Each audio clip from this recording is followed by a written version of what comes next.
This is Adam Deitch, and you should really check out Fontes Rockacademie if you're serious about being a musician.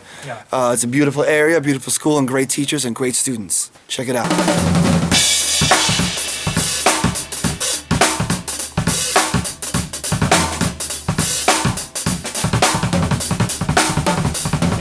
Jullie applaus voor Adam Deitch.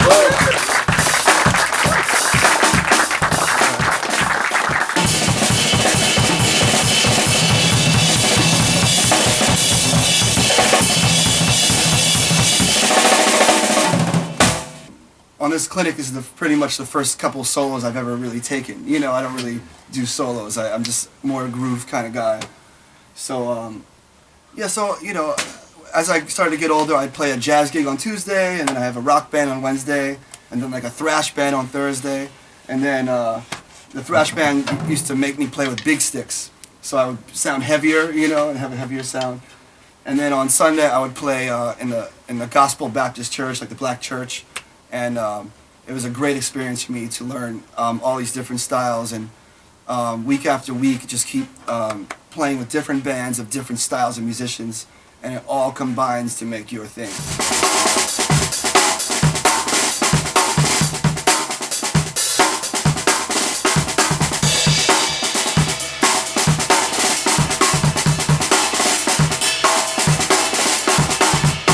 So if you ever get a chance to go to the States, I would suggest going to New Orleans first.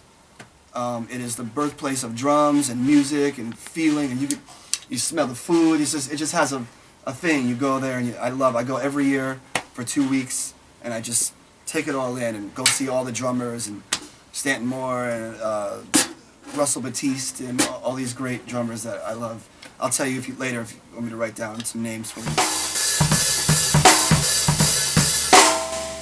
Kind of taught me to like simplify and just not always so you know, percussive, syncopated, you know, kind of just easy, and just make it flow, because you're playing with someone like Jimi Hendrix or a great guitar player or saxophone or a soloist. You want to let them, you know, breathe and be able to relax, and you don't have to always react to them, you know, all the time. A lot of drummers, they overdo it. You know, the guitar player goes dela dela dela. It's like not always. Sometimes you just stay in the groove, you know.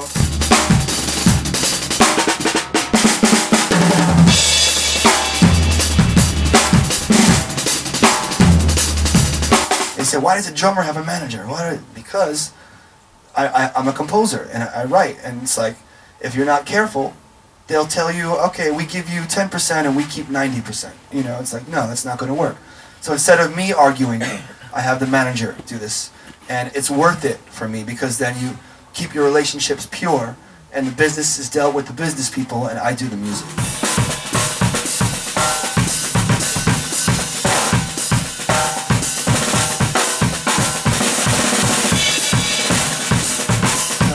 Every style from all over the world, I try to watch this and watch how they play and the technique, and so I kind of use this as my school. Now that I'm not in college anymore, I still study once a day, or I go through all these different funk records I've never heard before on YouTube, and wow, like, what is this, you know? So I always continue learning. It's always a learning process.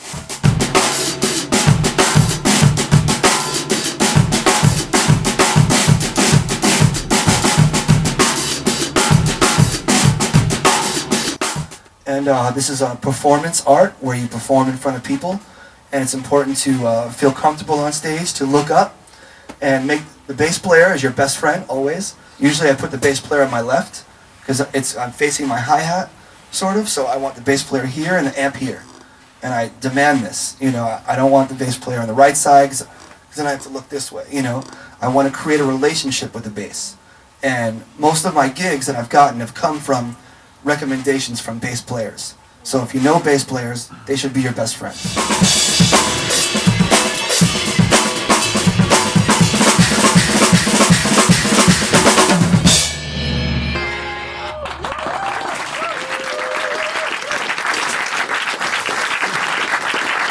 Thank you all for being here. Thanks for having me. Thanks to Tamara Drums, Georgia Cymbals, and to my parents.